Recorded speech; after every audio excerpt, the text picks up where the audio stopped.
very warm welcome. Let's have a minute or two of shared silence together, and then we'll get the session underway.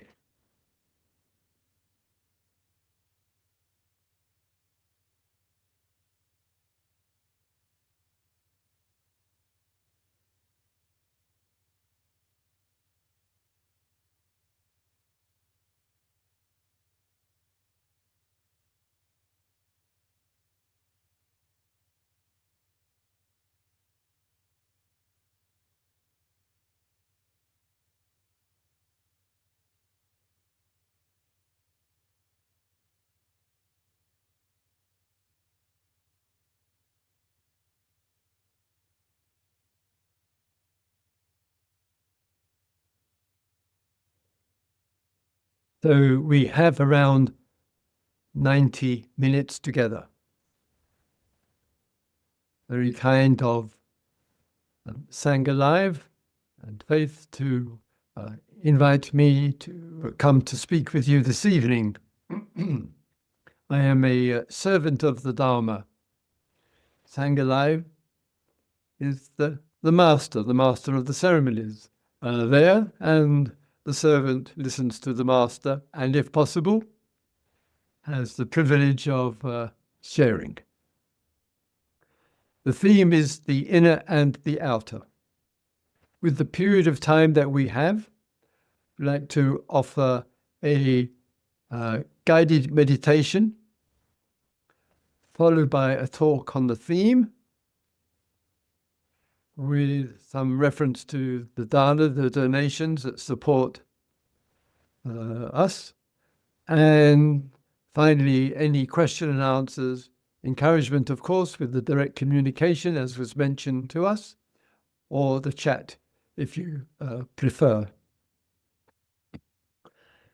Where to begin? Let's begin with both inner and outer, and then I'll speak about the relationship between the two. Firstly, it is vitally important to remember the inner does not come before the outer. It's not that we do lots of inner practice and then we are ready for the outer. It is not the world that we live in.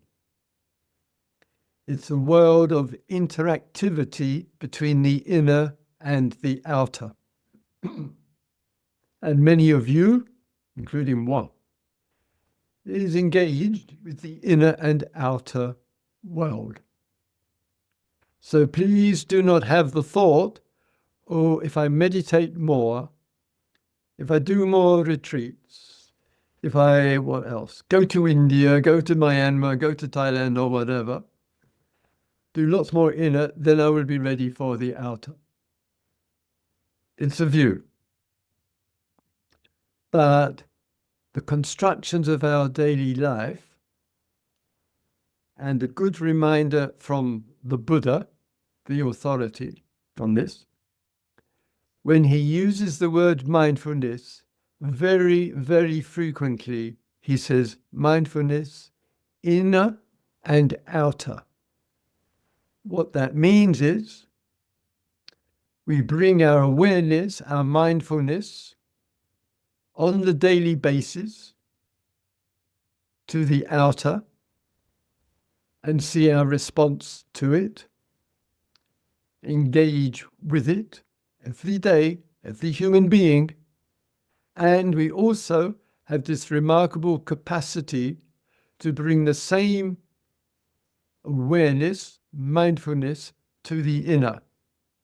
Therefore, inner and outer cooperate together without the priority of one over the other, because life is inner and outer. Small point, but an important one to remember. With regard to both, inner to the outer for the moment, the means by which we know the world initially, and each one counts, and to be mindful of our eyes, our ears, our nose, our tongue, our touch. The five senses are the doorways for the world outside of ourselves to come to ourselves. I mean, it's stating the blindly obvious, admittedly, but awareness is what is coming through my eyes, what is coming through the ears, what is coming through the nose, smells and the breath, what is coming through the tongue, food and drink, medication, drugs and more, what is coming through the touch. So a human being living in the world has these five primary doorways to receive the world. In that knowledge and understanding of that, what is the relationship you as a human being have with that? And what are the statements which is regularly given to us as a reminder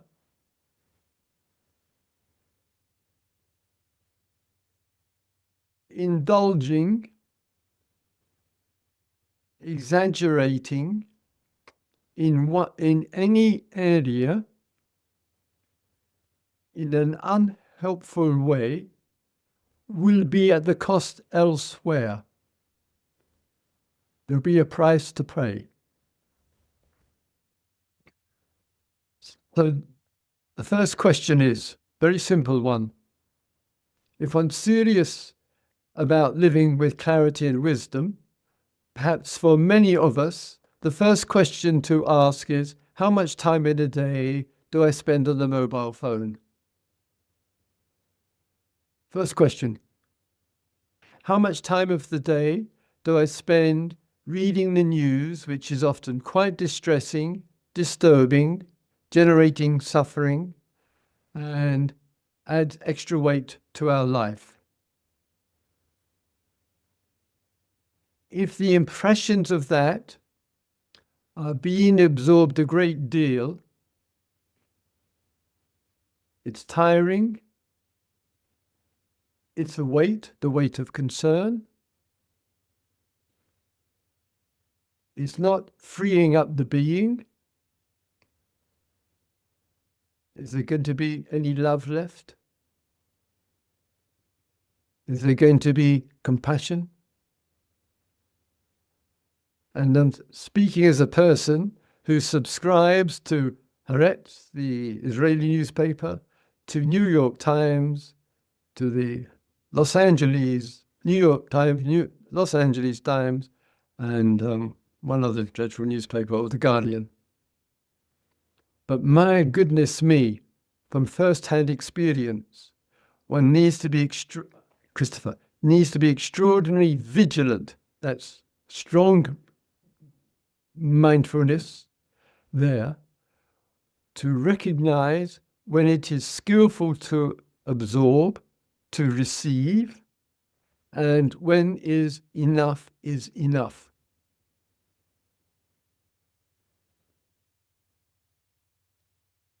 Never to underestimate the power of information in excess, the harm it is bringing to us, the paralysis of an engagement with the outer. And therefore there is, for all of us, some reflection to engage in. And honesty, am I spending too much time on social media, which is not supportive, not insightful, and which is affecting the quality of my life? And then when we talk of letting go, This is what letting go is about. When we talk about not being attached to, this is what we are talking about. And the willingness to minimize that we're not subjected to. We don't feel any dependency on. Gives us the opportunity to find the space. And out of the space will come the clarity, and out of the clarity will come an action, because we're not prisoners into social media. It's a tool for careful use for a short period of time in order to secure a specific piece of knowledge or information to apply. It's not to kill the human spirit. It's not to deaden the mind. It's not to be another issue to get depressed about. It's a real engagement with the world, primarily with the skillful use of these resources. They don't want you to have a skillful. They want to own you. They want to adjust their algorithms so that you go to the advertising more. They want to hold the consciousness. And so freeing up the being, first step, inner and outer, that I would say that would be a first primary area to look at. First step. Some of you may have already made that step. It is already minimal in your life. You don't feel there is an exaggeration in this area. It is a confined space there for other things there. The second area made me smile. One of the concepts which is used quite regularly,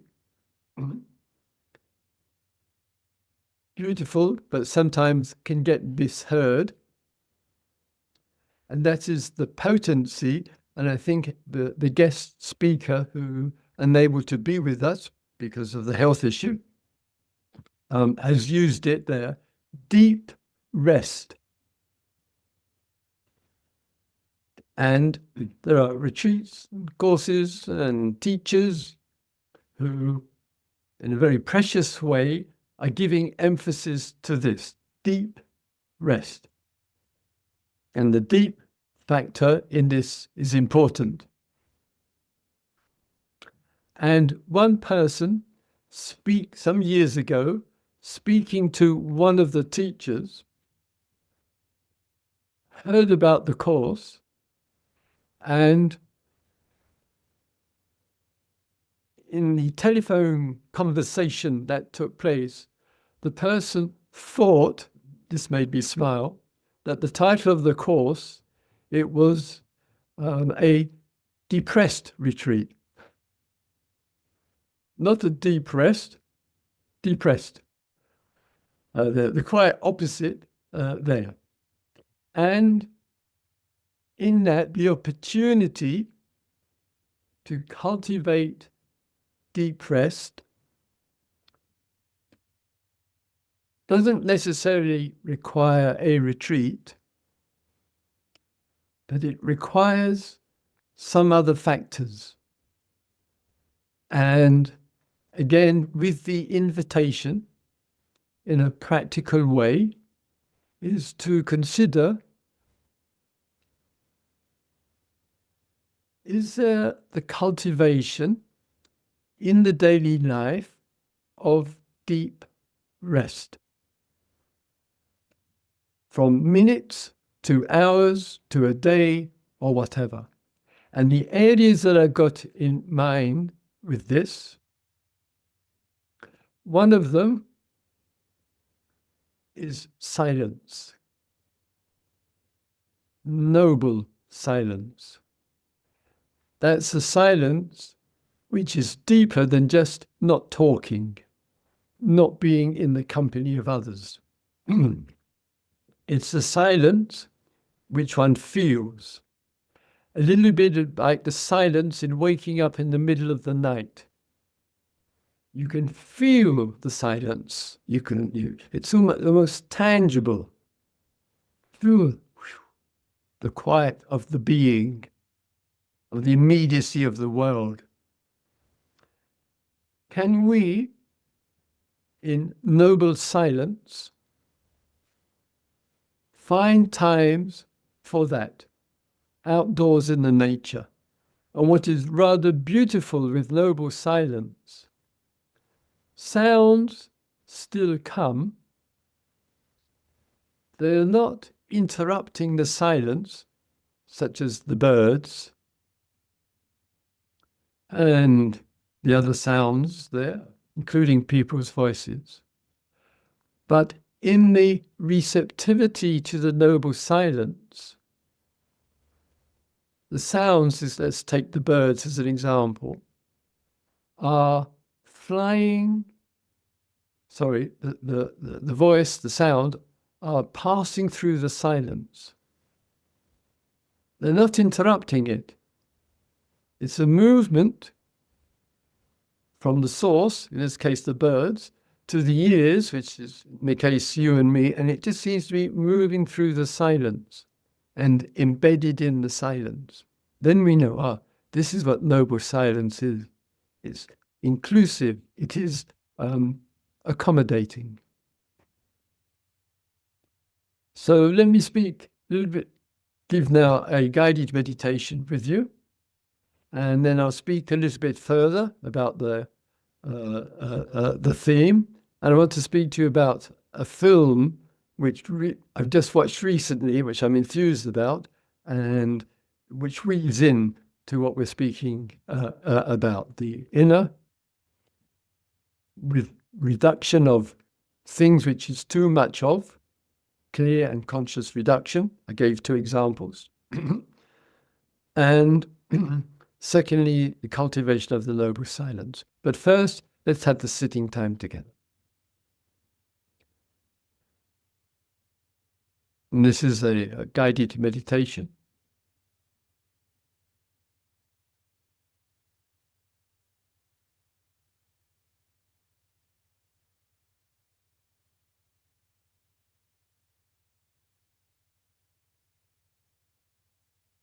Just sitting, 2 feet firmly on the floor, sitting tall and upright.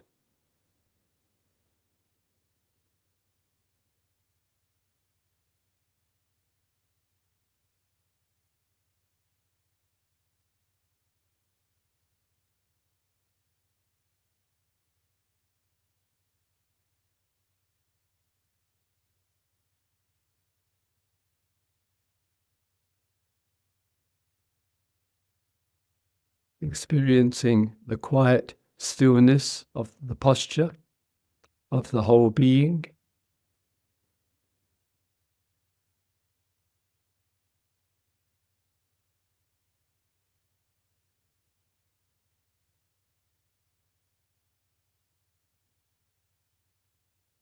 Not engaged in any meditation method or technique.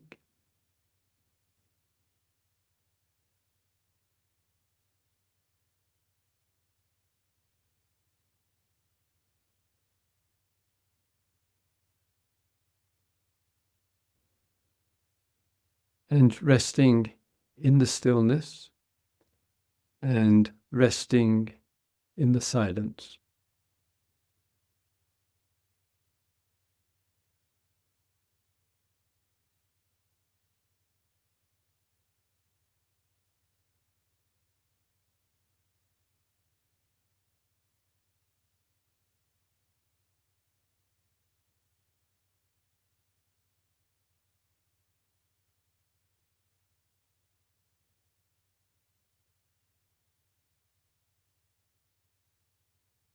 There is a kind of, shall we call it, purity of non-doing.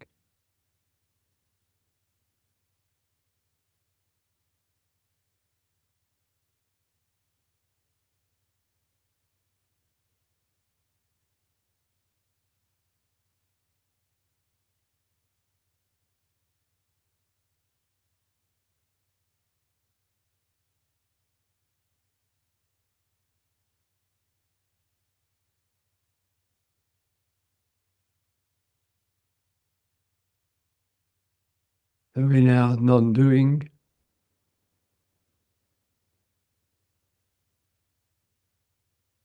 even the movement of our little finger is doing too much.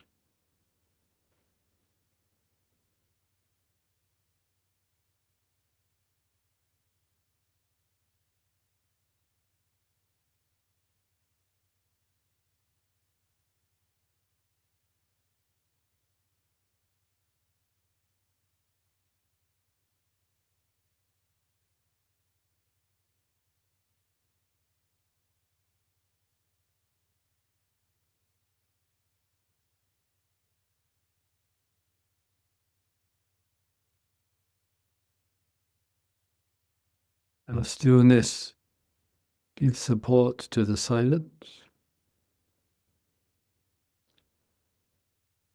Our receptivity to the silence gives support to the stillness.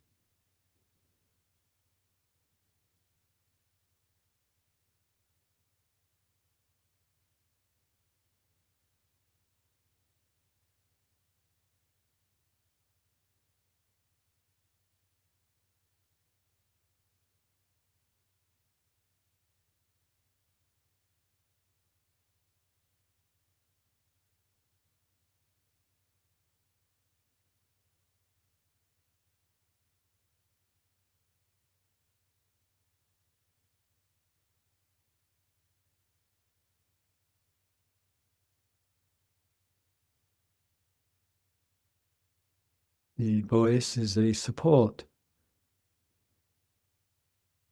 a small reminder of our intimacy with the silence and with the stillness.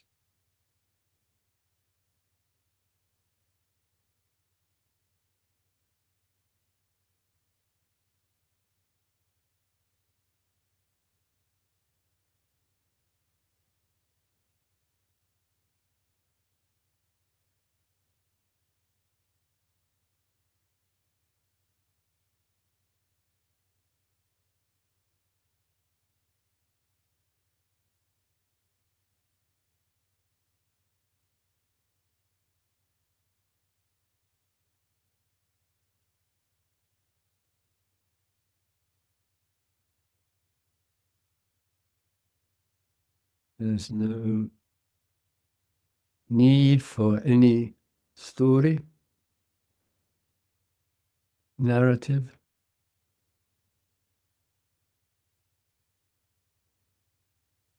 nor any indulgence.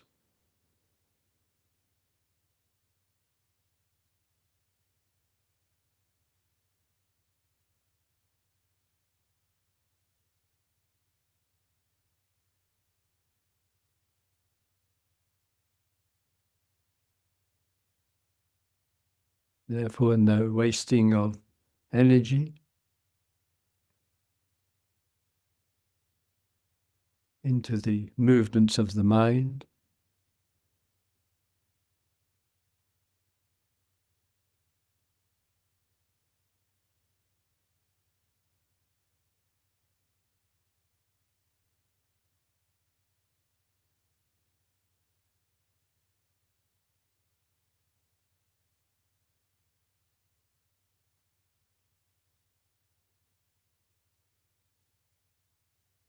So our energy contributes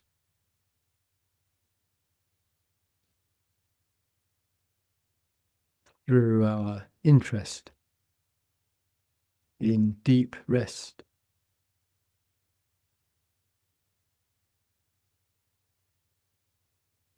in the deepening into the silence and into the stillness.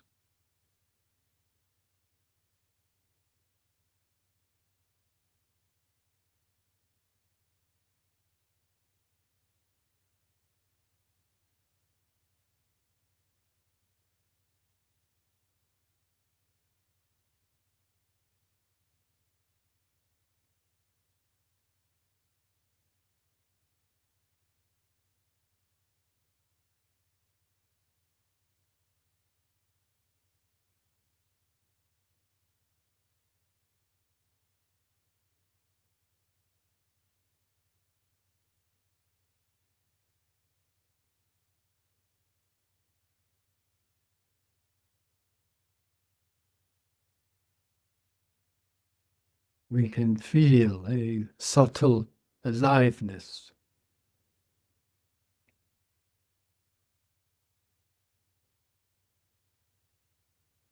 The subtle sensations, vibrations of the whole being.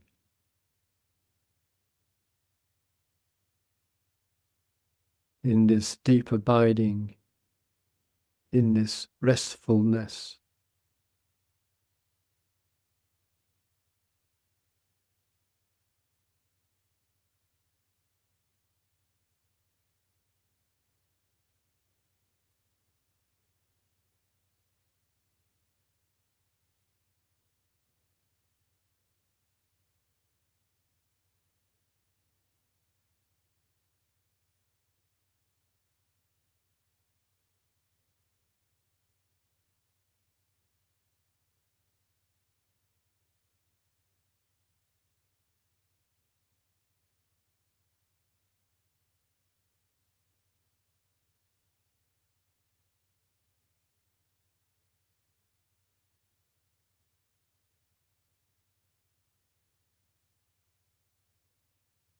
We do not have to engage in intentional, deliberate acts of letting go.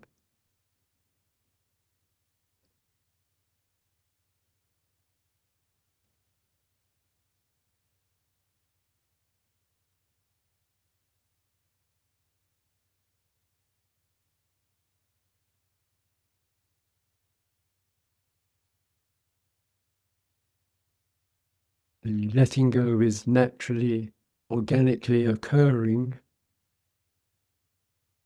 owing to our intimacy with the silence and the stillness.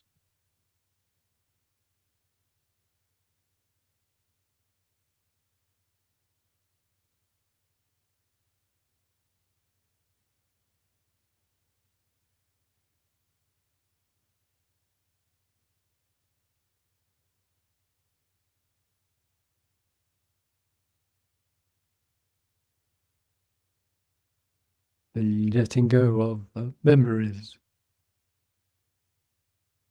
of plans, of daydreams,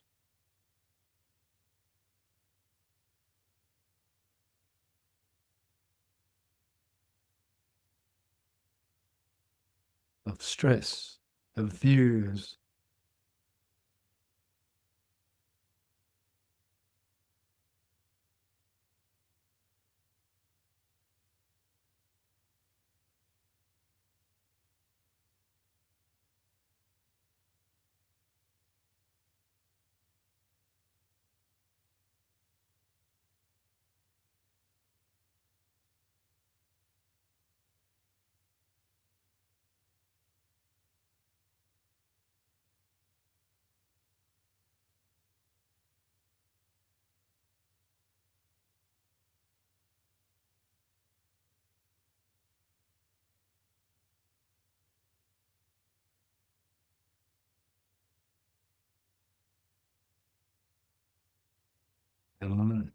Silence and stillness and receptivity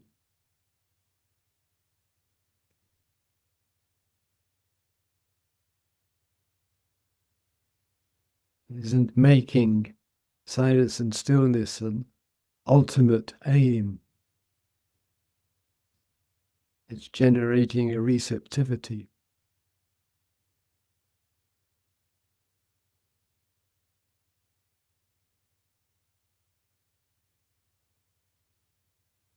Of fresh insights, to new ways of looking.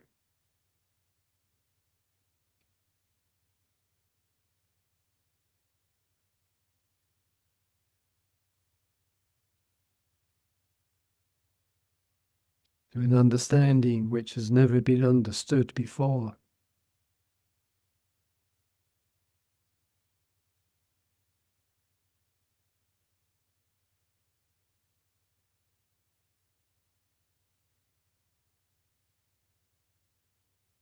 to our engagement and action in the world.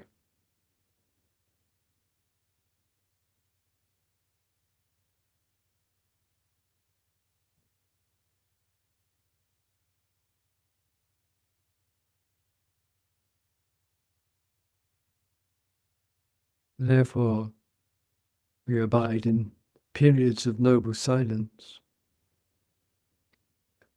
in noble stillness, not for itself, but for what has the opportunity to come through.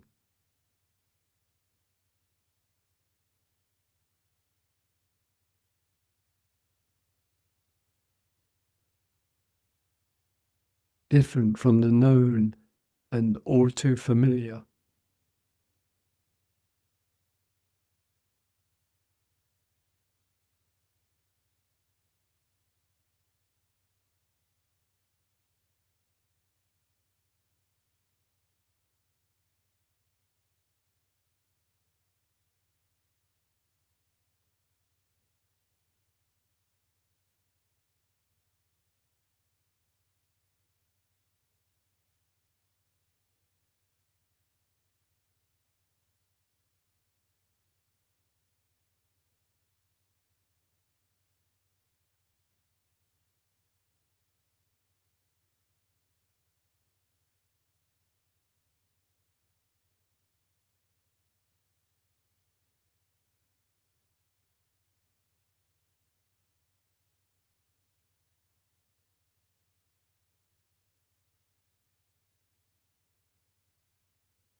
And we bring as well with it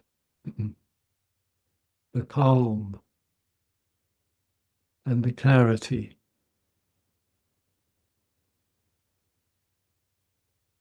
to our actions in the world.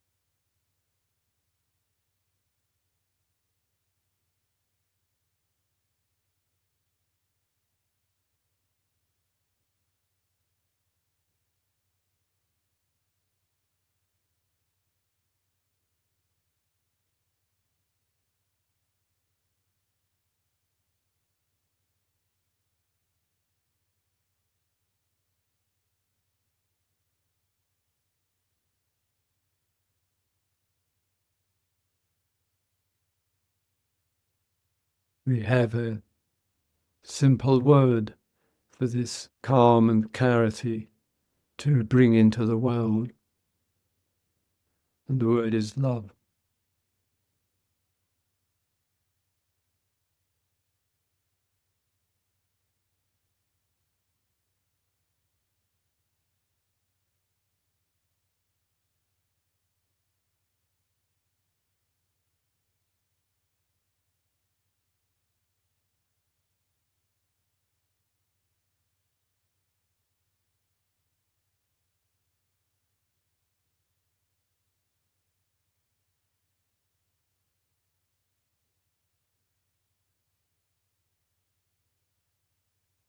It's a rather pure kind of love.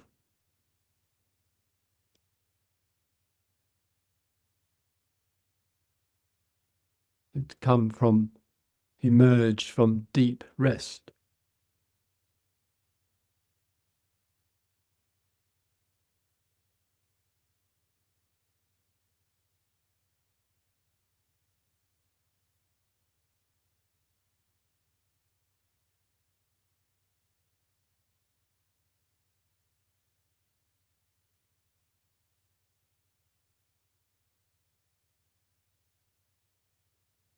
It is a pure love insofar as this love is not dependent upon a return.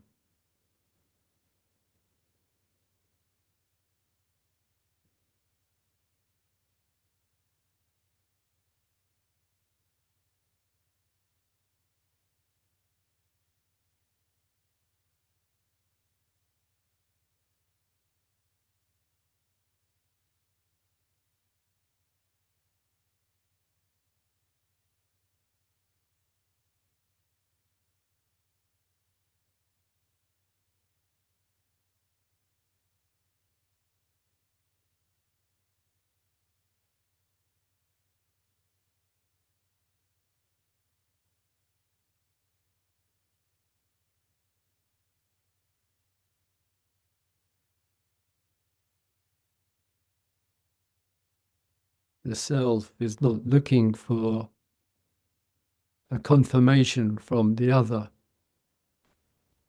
of this kind of love.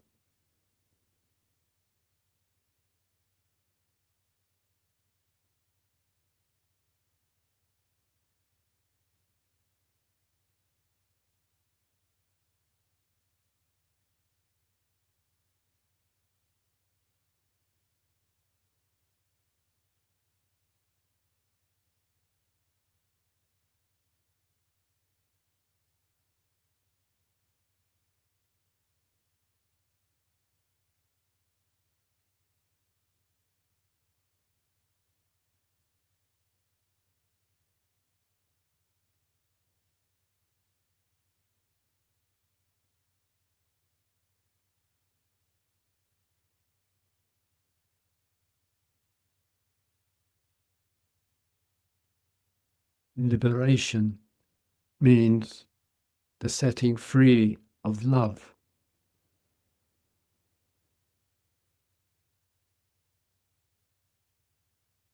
so it can move freely into this world.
So we engage fully with this world.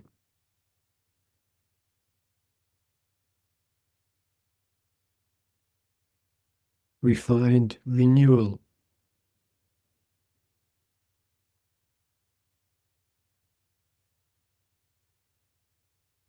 So love can be shared again with this world.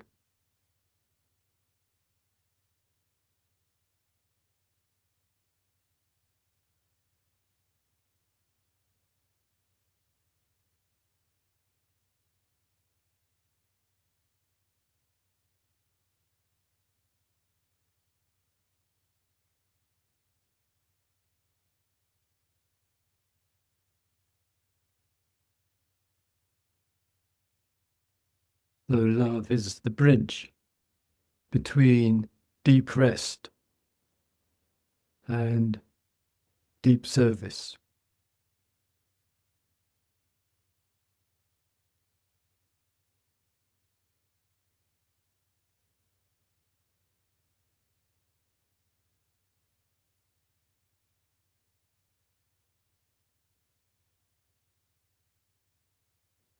So noble silence confirms noble communication.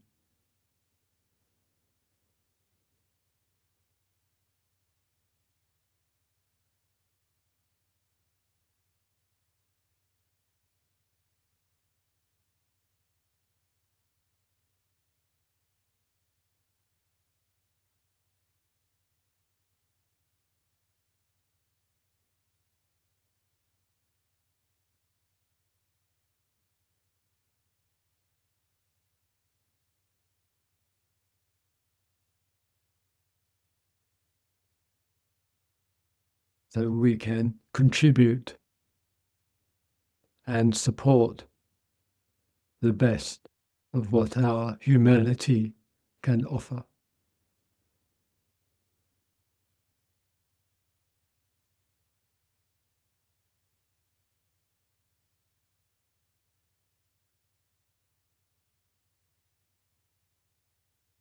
remaining minute in the noble silence.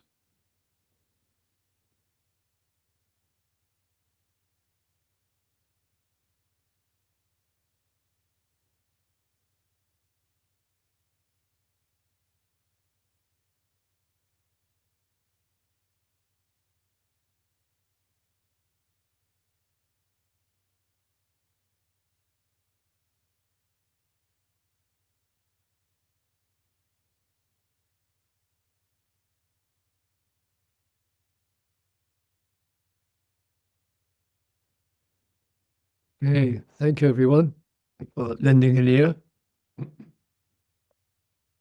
I'll just speak for another 10 minutes or so on the theme.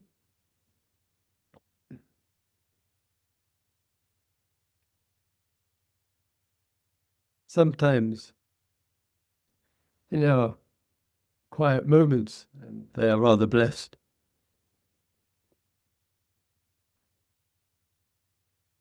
there can be a kind of surprising receptivity. And some of the important, significant intimations from the being can come rather quietly, not some kind of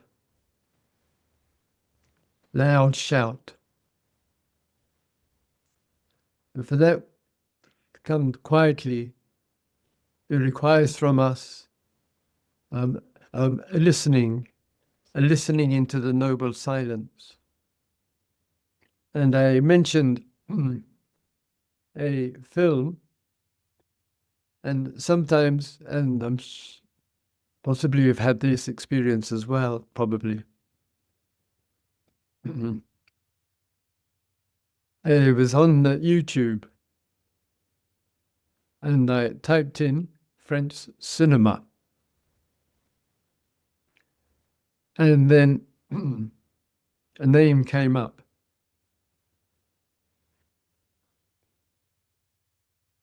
Le silence de la mer, the silence of the sea. And the photo showed a German officer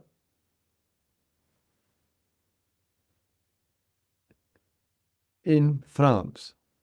And it was curious. And I watched this film for 90 minutes.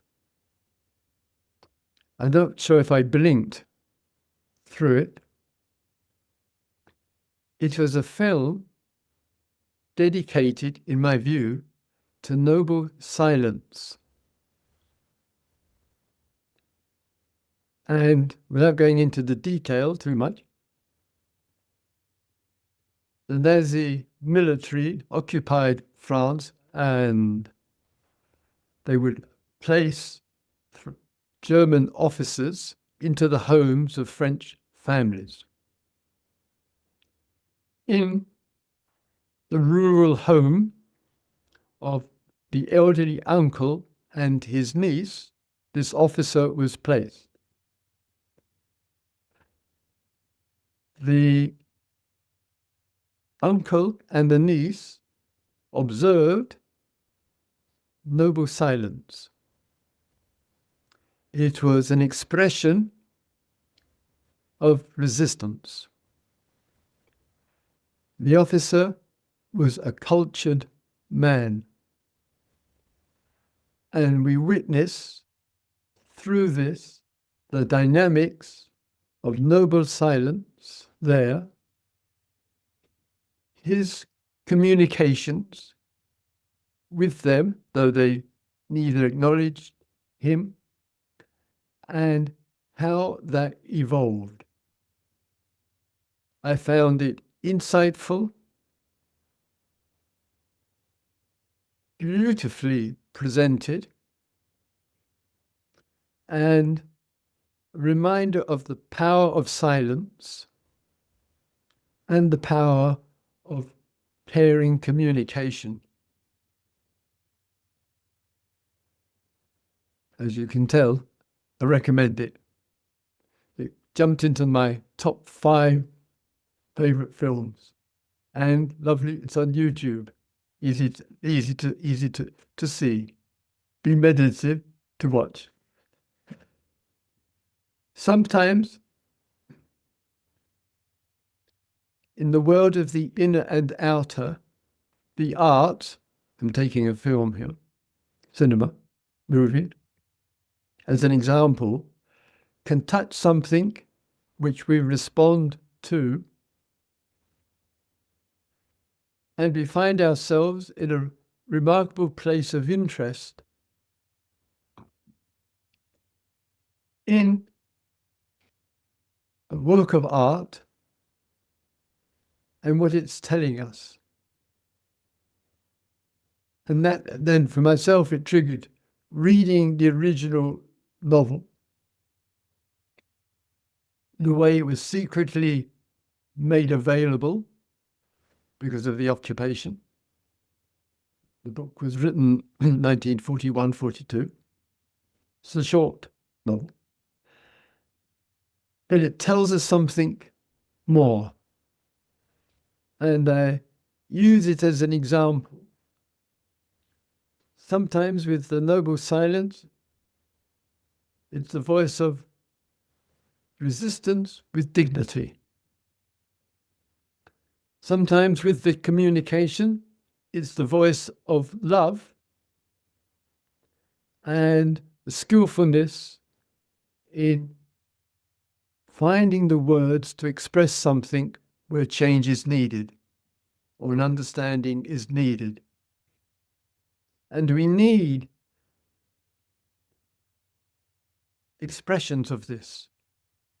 What are the times when you and I just need to listen and to be silent? Neither to be angry against, nor to generate division of for and against, and just be in the silence. And there's a certain quiet integrity to this, but equally important, so there isn't any contraction with us in this inner and outer world. What are the times when we truly need to speak? And what are we going to say? And who is going to listen? And what is the essential core statement? And the ethic that goes with it. Is there love in the communication? Not self-righteousness. And the power of that goes far deeper than all the confusions and conflicts and difficulties which you and I know plenty about already. So we're finding the voice of the noble silence, with the silence. Because we can find renewal through the silence. But we also can find the voice, the written voice, the spoken voice, the voice which engages, the voice which sees love as a powerhouse. And bringing those two together is, in my view, the bridge of the inner and outer world. And these teachings and these practices, as said with the guided meditation with you just now, in a way, liberation, that big fancy word with the capital L that often goes with it, is actually more down to earth than the metaphysic. And what I mean is the liberation of love. It's the liberation to be in the silence. It's the liberation of the voice. It's the liberation of the creativity. It's the liberation of the doing, the direct service to people, to creatures, to our natural world. All the teachings essentially are teachings of liberation. And that liberation finds itself in its expression, in its manifestation. And therefore, as much as we can in our own modest way, we stay dedicated to that exploration. We give the liberation of love, liberation of freeing up of awareness, of engagement, the first priority, so that we, now looking at our relationship and all that we have, what today will contribute to liberation? What will confirm it? What are we free to express? And if we stay true to that, in this teachings, it's called a noble way of life. It always has been. It's always been said. It's being said this evening, and it will be said long after you and I have left this world. The teachings of a noble way of life. And all the other myriad voices that we hear, and some of them are disconcerting, but there are also some genuinely, really precious voices. And sometimes they come in mysterious ways. And when I was doing my research on the background to this film, on the courage of the women and men in Paris, in this case, who printed out the paper, the words, I think it's probably about 70 or 80 pages, the novel, women who bound it together, and others who distributed it to other people, few hundred copies there, and it went especially to many people engaged in the resistance, and it was regarded as the book of the resistance there. The courage and the service and the dedication to communicate something different from what was normally being communicated there. And I felt to myself, in the reading about this, the author, who had to use a pseudonym because his life was at risk if he got caught as being the author, that he spent weeks and weeks wondering what would be the title of what has been written. This also got an important nuance. And then he came up with le silence de la mer, the silence of the sea. And sometimes in life, something is clear, and we know it's clear, whatever that may be about. And the reason, he said, was because the sea reveals much of itself, but it also reveals much which we don't know what's going on under the surface of movement and changes and ways and forms and much, much more. And sometimes in the silence of the sea, of our humanity, of the ocean, of our inner life, there is much going on. And in our silence, it gets the opportunity, and out of that, something can emerge, which is precious. Love the silence. Love it. Love your moments of stillness. Love the opportunity to give service to others because for the love, not for the reward. Okay. Thank you for lending an ear.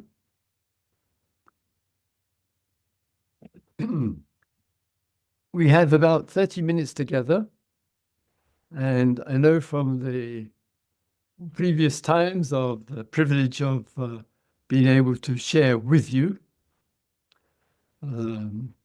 references to the dana, the donations, very sweet what Faith said a little while ago from Sangha Live. But what is important here is the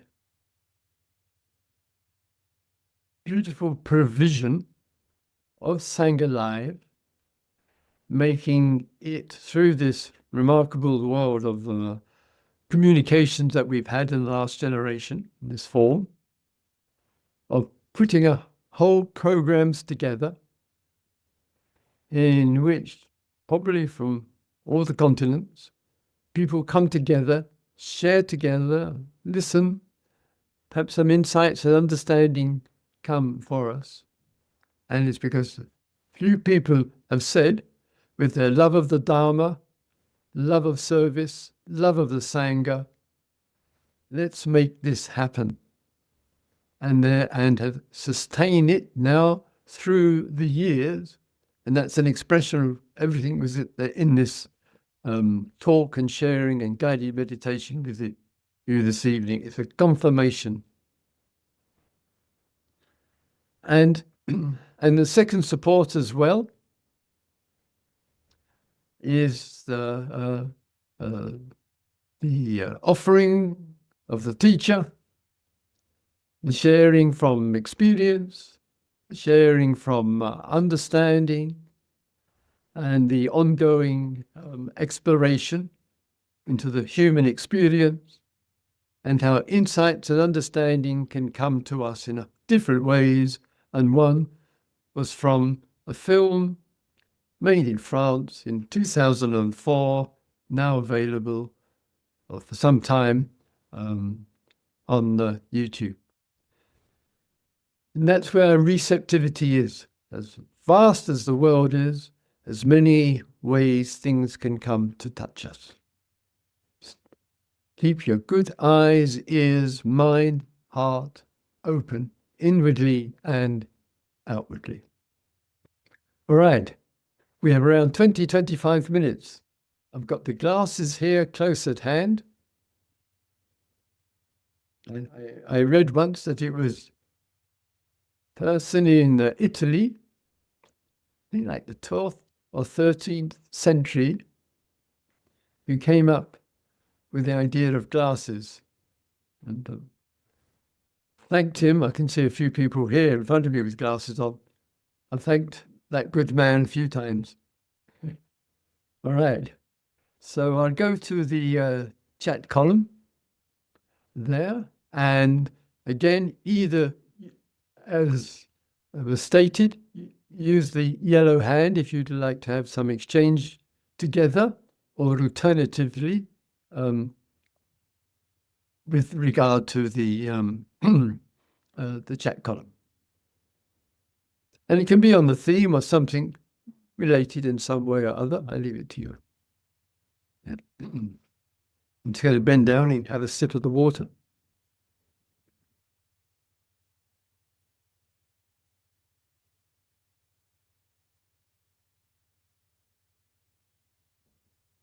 Yes. All right. So can you expand on your understanding of love in the Dharma? Happy to. So firstly, the word is metta. It has 3 primary uses according to what it's about. So a primary use is love, the power of love. Second primary use, very similar, is loving kindness. This is the use which is primarily used in the Buddhist tradition. But it's only one of the 3 words. And the third is deep friendship. So love, loving kindness, and deep friendship, metta, is there. So this evening with you, the emphasis obviously was on love, but inclusive of deep friendship, inclusive as well on loving kindness. And so sometimes you and I, in our feeling tone in our emotional life. Sometimes the language of friendship, language of kindness, the language of love, including romantic love, including love in the form of service to others, including love of the arts, love of creativity, love of the nature. So all of that in these teachings means that metta has these three primary areas, and each one matters. So that's the first point. The second one, with regard to love in the Dharma, there, the Buddha speaks of metta, that means a threefold meaning, and the threefold meaning, incidentally, is not Christopher talking here. It's in the official Pali dictionary there. Although the tradition, as repeated, tends to use loving kindness. And one of the powerhouses, once again, with this kind of love that I'm speaking about, when it's not dependent on, shall we call it, ego gratification, getting what I want from giving love, nor is it dependent on the recognition or approval or feedback of others, because love is precious unto itself, so to speak, there. And with this, the Buddha uses the language, he never says unconditional love. Not possible. But what he does speak of is immeasurable love. Means we do not have to set a limit on it. And some of the great women and men of history who we deeply respect, who have made an enormous contribution to human existence in contemporary generations, going back many, many generations, and of course, included amongst those, the Buddha, and many, many, many others. What's the common feature? Is the love which they expressed for the welfare, well-being, and benefit of others, and stayed true to it regardless of the risk. And that immeasurable love is within our potential. And what's rather beautiful about this with love is it's a confirmation through the clarity of reality. Reality is immeasurable. Just look at the night sky. Just look out over the ocean. Just look at the expanse of the inner life. And no limits to it. So love, appreciative joy, compassion, equanimity, they're all expressions of something we can't measure. There's no limit to its potential. So even us, you and me, small beings that we are, brief time on earth that there is, finite and measurable as you and I are, can still know a love which has no measurement, which is immeasurable, like the reality. To me, that is something. Just something beautiful. Yes, anyone else? One person has put the link to the Silence de la Mer And of course, it's English subtitles with it. Any other views? The Silence of the Sea is the English title. Any other questions that you may have?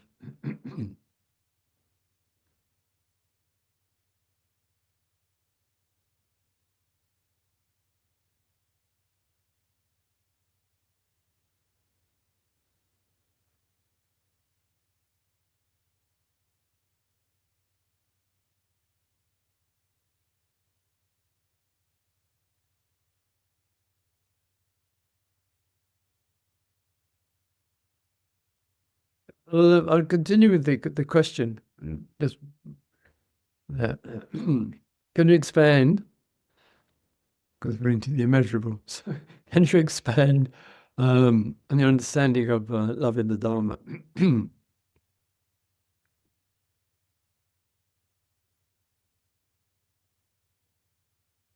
Sometimes in the rhythms and flows uh, uh, with the daily life,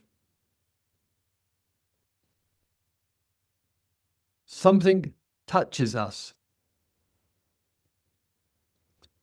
and it brings out of the being a love.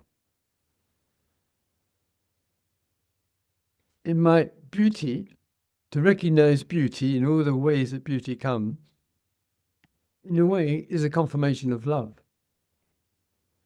The arts and appreciation for the arts, it's also a confirmation of the love. The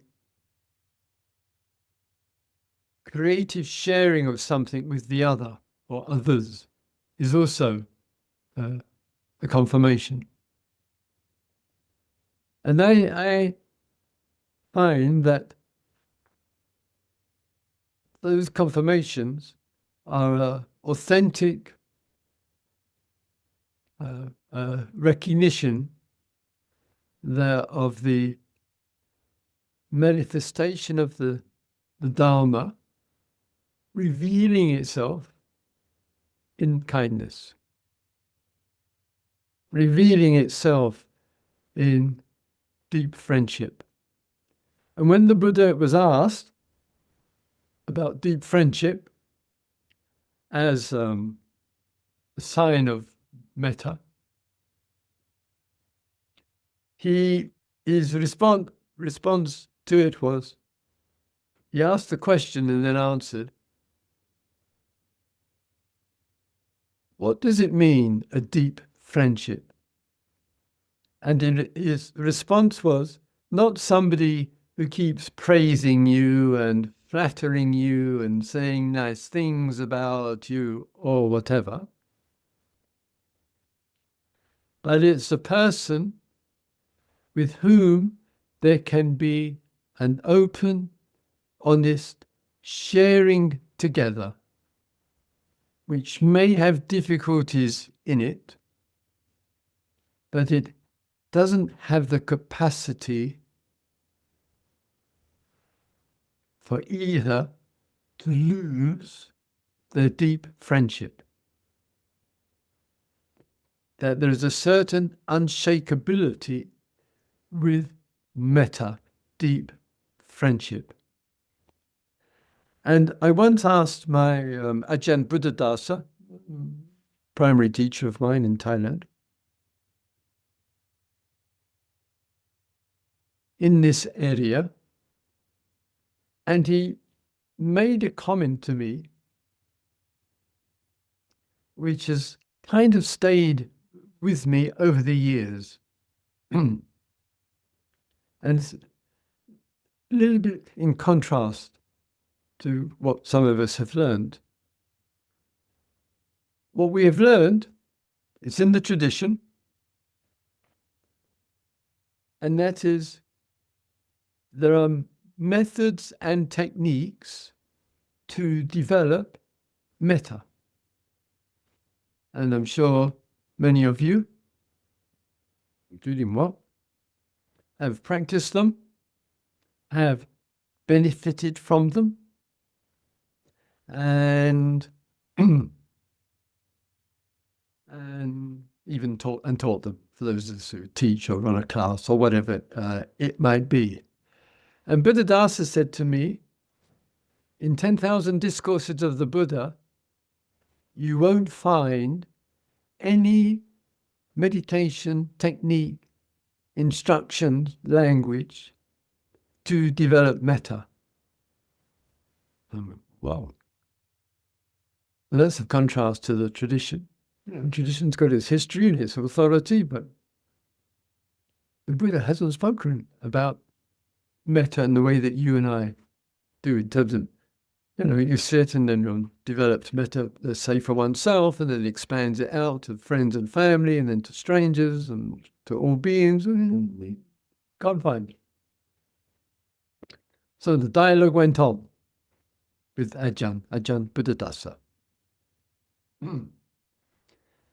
And what emerged out of it was, he said, metta is the outcome of understanding. Metta is the outcome, the fancy word, wisdom. And when he was asked, what do the wise, and it means the liberated, those who have seen through the problems of life, or most of them, if they're stream enter, most of them there, he was asked, what do the wise all have in common? What do the clear-minded all have in common? And he said, anukadampa, empathy. Empathy,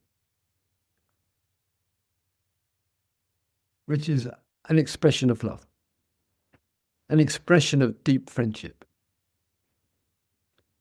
And so when we listen, what I found helpful about that particular conversation, it reminded me that, like yourselves, in the interest of what other people have to say, including those with authority, in any particular field, if the wisdom is there with the authority, including sometimes some criticism and some concern, but if one picks up the empathy, it's a reminder that there is wisdom there. Not the empathy which takes sides. That's a prejudice. Empathy can't take sides. It's immeasurable. And so when you and I are reading, or watching YouTube, or listening to another on a podcast or on the whatever, wisdom and empathy. Helpful reminder. And sometimes we find ourselves, I found myself at times, I listen to another and they might be talking about the love of their country and wanting to protect their country. It might be politics, or it might be religion, or a group, or whatever. And sometimes we get the opportunity to maybe ask a question. And sometimes I've got the opportunity to ask the question, do you feel the same empathy for others in other groups with the same concerns?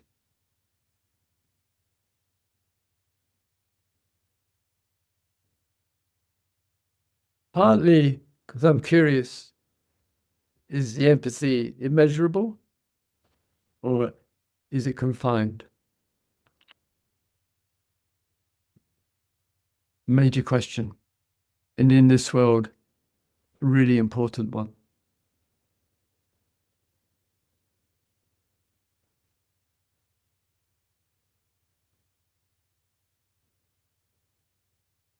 Any responses, any questions anywhere? How am I doing? Oh, 5 or 6 minutes. I promised faithfully.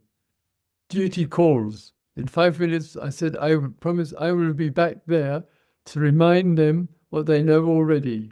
It's 9:30. It's the evening time for, most of you know this already. Evening time for the hot drink. Good rest, good sleep. See you tomorrow. So, in 5 minutes, au revoir. Okay, there is a hand up from Karen. Yes, Karen. Hello, forgive me not having my camera on. It doesn't. That's all right, no problem. It interferes with my signal. I'm so sorry. I don't have a great signal. Thank you so much for this evening and for stepping in at short notice.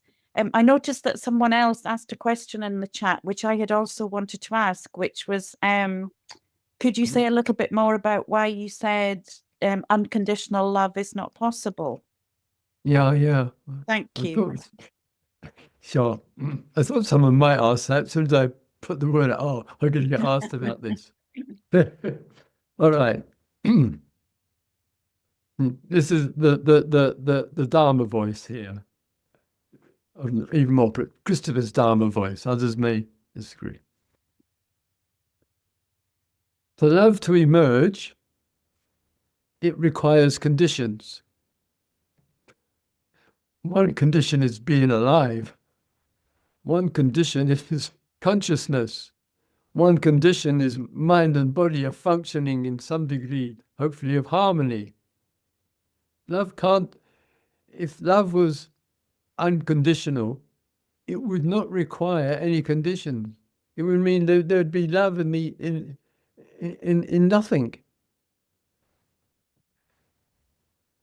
That love is a response to life from emerging out of the formation of life.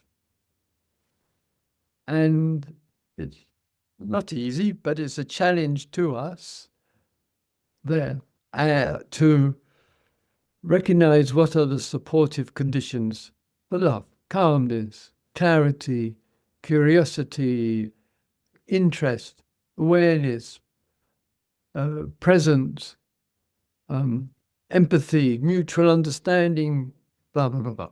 Many factors contribute to that. And if we didn't need the conditions for that, and there was such a reality as unconditional love, love could never, ever be affected in any way possible by anything, because it's unconditional. Well, I've lived on this earth 81 years. I've had the privilege, like some of you, of meeting some of the most beautiful human beings on this earth. Direct live conversations with them. I haven't yet met a person who could put hand on heart and saying all the time, I'm living in unconditional love.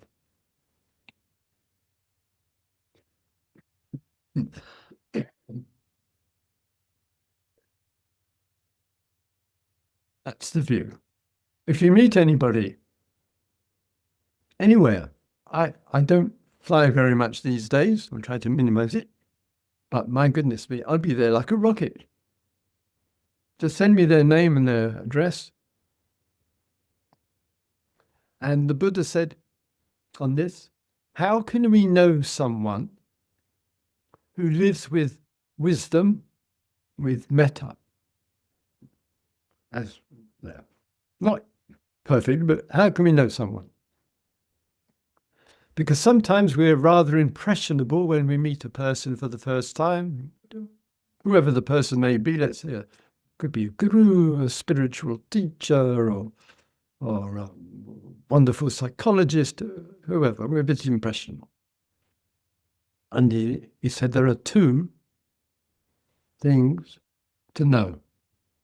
There's practical and down to earth and worth remembering. One, you have to know this person a long time.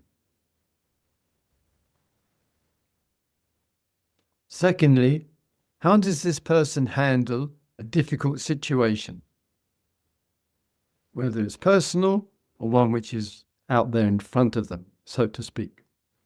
These 2 points, know the person a long time through different situations and environments, whatever, and know how do they handle when things are tough, whatever that might be about. Then we can have a sense of their wisdom, their clarity, their love, or whatever is really important, which we wish to see in the other. Good teaching. Very good advice. All right. I've got 2 minutes with you. I'm going to finish and keep to the commitment, the ethic of being over there in the other room. Let's have a quiet minute together. And thank you very, very much for giving me the opportunity to spend some time with you. To the lovely Sangha Live team, to your kindness with the donations, which really help these lovely initiatives to keep going, and so they can be offered with love and with an invitation to support. Okay, quiet minute together.